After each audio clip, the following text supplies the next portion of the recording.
Сәлеметсіңдер ме балалар? Ана тілі пәнінен 94-ші сабақ заттың санын білдіретін сөздер тақырыбын өтеміз. Алдымен ережені есімізге түсіріп алайық. Заттың санын білдіретін сөздерге қанша, неше, нешінші деген сұрақтар қойылады. Мысалы, қанша 7, қанша 5, неше 10, неше 20, нешінші 50-ші. Ережені есімізге түсірсек, суреттерге қарайық. Неше балмұздақ көріп тұрмыз? Дұрыс айтасыңдар, 5. Неше кітап көріп тұрсыңдар? Дұрыс айтасыңдар, 4 кітап.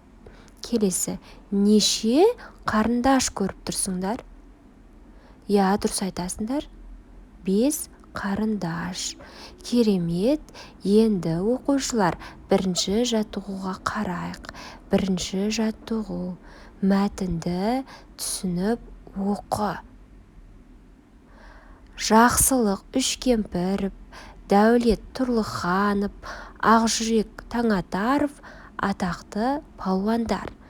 Күрес қазақ халқының дәстүрлі спорт ойындарының бірі. Күрес адамның денесін шыңдайды, күшін арттырып, өсіп жетілуіне мүмкіндік жасайды. Сонымен қоса, авторы Айып Нүсіпхасұлы. Балалар, мәтін бөліктерін орнына қойыңдар. Дұрыс айтасыңдар. Қай бөлігі бірінші тұрады екен? Жақсы. Бірінші, күрес қазақ халқының дәстүрлі спорт ойындарының бірі. Келесі, күрес адамның денесін шыңдайды, күшін арттырып, өсіп жетілуіне мүмкіндік жасайды.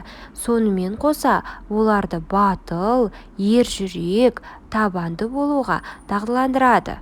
Келесі бөлігі, Жақсылық Үшкемпіров, Дәулет Тұрлыханов, Ақжүрек Таңатаров атақты палуандар. Енді балалар, осы мәтінге ат қояйық. Дұрыс айтасыңдар. Күрес. Балалар, сендерге күрес ұнайды ма? Жақсы, жарайсыңдар. Келесі балалар, екінші жаттығуға қарақ. Екінші жаттығу. Жұмбақты көшіріп жаз. Шешуін тап. Екі мықты мендескен, бірі-бірімен белдескен. Ол кім? Ой, жарайсыңдар, дұрыс айтасыңдар, палуан. Енді балалар, заттың санын білдіретін сөздер табайық. Екі мықты. Қанша мықты? Екі мықты. Жақсы.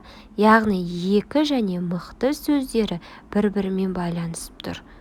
Жақсы балалар. Келесі үшінші жаттығуға қарайық. Үшінші жаттығу. Суретке қара, қандай сандарды көріп тұрғаныңды айт. Суреттен кімді көріп тұрмыз? Оқушы баланы көріп тұрмыз, және қандай сандарды көріп тұрмыз?